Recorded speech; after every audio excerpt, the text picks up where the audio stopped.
निवडणूक आयोगाचा अनागोंदी कारभार पुन्हा एकदा चव्हाट्यावर. ठाण्यातल्या नगरसेवक सुधीर भगत यांचं नावच मतदार यादीतनं वगळलं.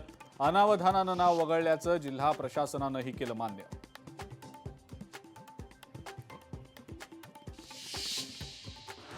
नवी दिल्लीतल्या झंडेवालान परिसरात प्राचीन मंदिरावर बुलडोझर. घटनेच्या निषेधार्थ अहिल्यानगरमधले शीख बांधव आक्रमक. मंदिर पुन्हा उभारावं, शीख बांधवांनी केली मागणी.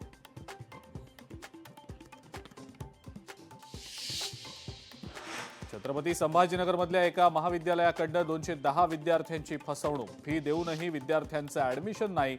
हॉल तिकीट आणायला गेल्यानंतर बाब समोर.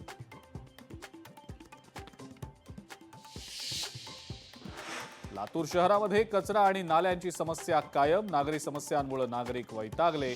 कचरा आणि तुंबलेल्या नाल्यांमुळे नागरिकांचं आरोग्य धोक्यात.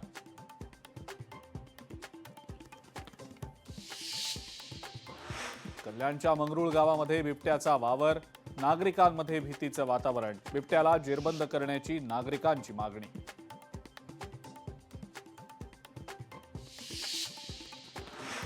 केरळच्या तिरुवनंतपुरममध्ये नौदल दिन साजरा. भारतीय नौदलाकडनं नेत्रदीपक सागरी कवायती.